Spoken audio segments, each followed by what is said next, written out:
in the primary school when my best friend, her name was Joanna. She was white with blonde hair, blue eyes, and we did everything together. And we sat together and we did our maths and we did our English. And during one lesson, Joanna took her maths up first, and the teacher, whose name I remember, Mr. Wrench, I'm sure he won't be watching this, the teacher said, well done. I then took my maths up. Now, bearing in mind, we'd both worked together. Yeah. He took one look at me, took the red pen, marked through it and said, you will never, ever make anything of yourself.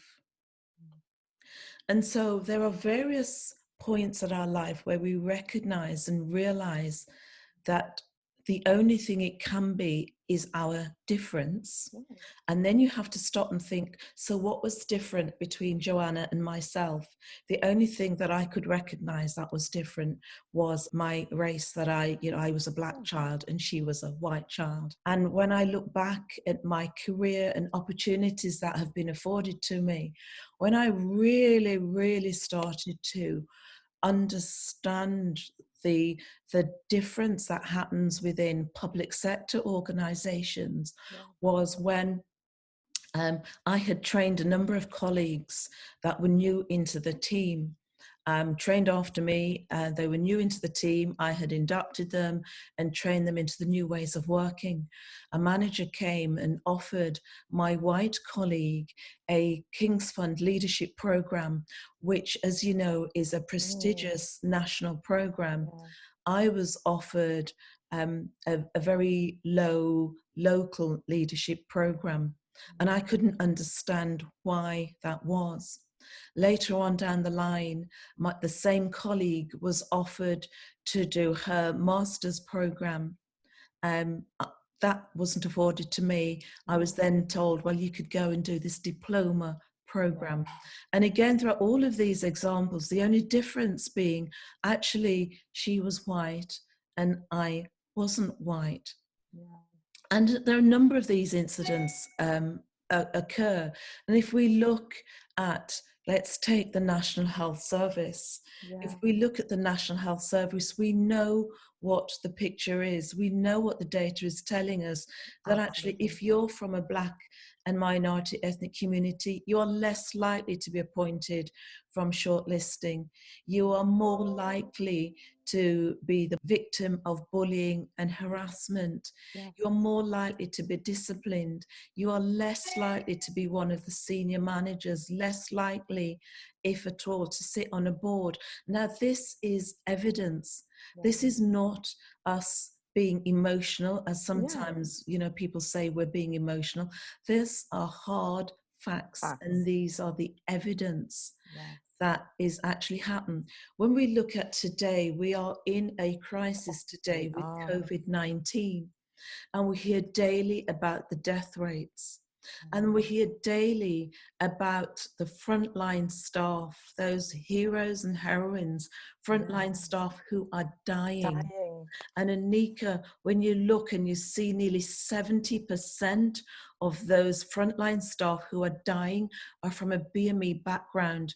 Now, we don't make up more than 20% of the population nationally, yet 70% of us are dying.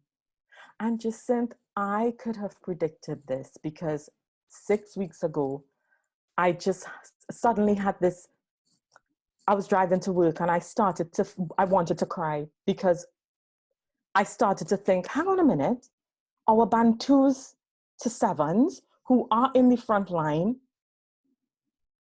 are our BME staff most, you know what I mean? Because we have the data that shows over a certain banding, we are non-existent. That's right.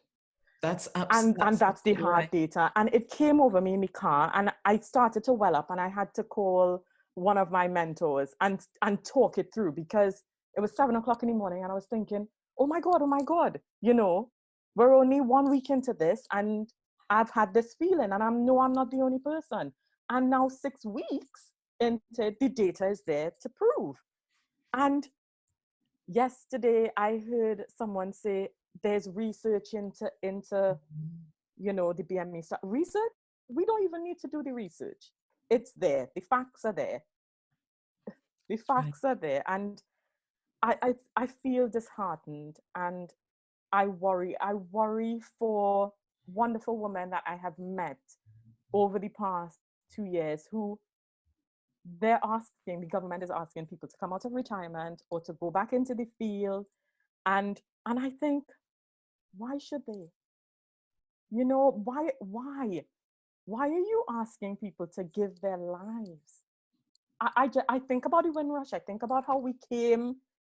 I'm talking about forefathers came, why we came over to help rebuild the country.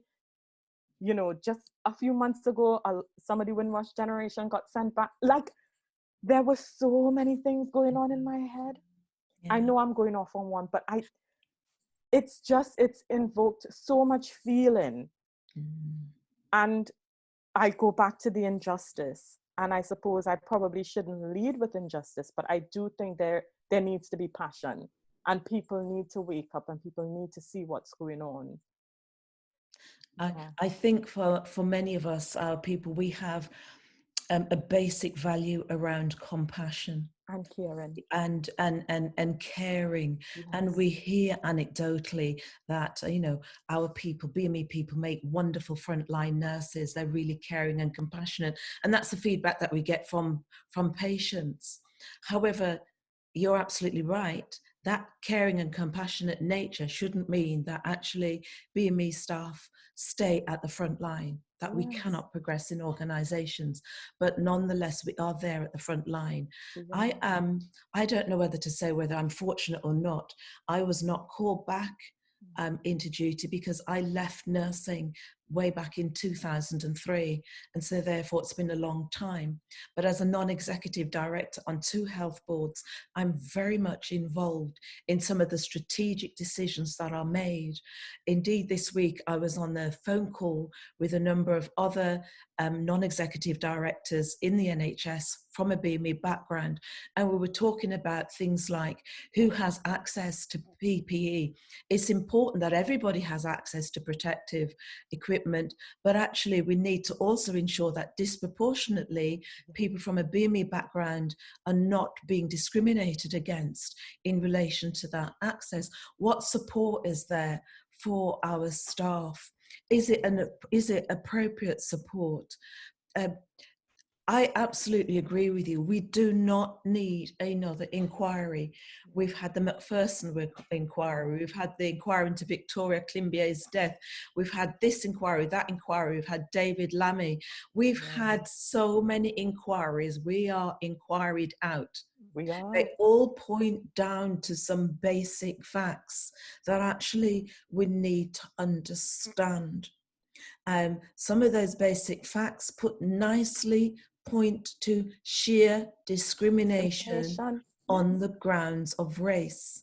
Now, I'm not sitting here saying that it is all intentional. No, but actually it is through our systems, it's through our processes, it's through our attitudes, through beliefs, it's through cultural differences, it's through the media, it's through our education system, it's through local government, it's through industry. It is everywhere around us that actually has an adverse impact on people that look like you and I, that are trying to do the best that we can with the resources that we have.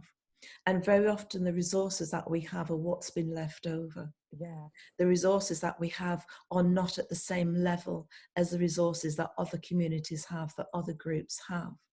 But we try to make do with the best use of the resources that we have, and we do a phenomenal job.